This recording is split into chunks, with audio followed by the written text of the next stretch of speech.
In time news T V کے ناظرین کو بریکنگ نیوز سے آگاہ کرتے چلیں۔ اسلام آباد بنی گالہ میں اساتذہ اکرام کا ملازمتوں کی مستقلی کے لیے احتجاجی مظاہرہ، مظاہرین کی جانب سے موجودہ حکومت کے خلاف شدید نعرے بازی، پولیس کی مظاہرین پر چیلنج، درجنوں اساتذہ اکرام کو حراست میں لے کر تھانوں میں منتقل کر دیا گیا۔ اپنے اہم اور بڑی خبر سے آگاہ کرتے چلیں۔ خبر ہے اسلام آباد سے، بنی گالہ میں اساتذہ اکرام کا ملازمتوں کے مستقلی کے لیے احتجاجی مظاہرہ، مظاہرین کی جانب سے موجودہ حکومت کے خلاف شدید نعرے بازی کی گئی ہے۔ پولیس کی جانب سے مظاہرین پر شیلنگ، درجنوں اساتذہ اکرام کو حراست میں لے کر تھانوں میں منتقل کر دیا گیا ہے۔ اپنی ویڈیو یہاں پر یہ بھی بتاتے چلیں کہ ظلم کے یہ ضابطے ہم نہیں مانتے۔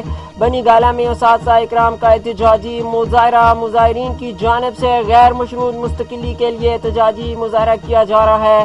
غیر مشروط مستقلی کے لیے حکومت وقت سے مطالبہ بھی کیا جا رہا ہے۔ پولیس کی جانب سے اساتذہ اکرام پر شیل بھی برسائے گئے، مظاہرین کو شیل بھی برسائے گئے اور اس کے ساتھ ساتھ مظاہرین کو حراست میں لے کر تھانوں میں منتقل بھی کر دیا گیا ہے۔ اپنے اہم اور بڑی خبر سے آگاہ کرتے چلے۔ بنی گالہ میں اساتذہ اکرام کا ملازمتوں کی مستقلی کے لیے احتجاجی مظاہرہ، مظاہرین کی جانب سے موجودہ حکومت کے خلاف شدید نعرے بازی کی گئی ہے۔ پولیس کی جانب سے مظاہرین پر شیل بھی برسائے گئے، درجنوں اساتذہ اکرام کو حراست میں لے کر تھانوں میں منتقل بھی کر دیا گیا۔ اپنے اہم اور بڑی خبر سے آگاہ کرتے چلیں۔ خبر ہے اسلام آباد سے، بنی گالہ میں اساتذہ اکرام کا ملازمتوں کی مستقلی کے لیے احتجاجی مظاہرہ، مظاہرین کی جانب سے موجودہ حکومت کے خلاف شدید نعرے بازی بھی کی گئی۔ پولیس کی مظاہرین پر شیلنگ، درجنوں اساتذہ اکرام کو حراست میں لے کر تھانوں میں منتقل کر دیا گیا ہے۔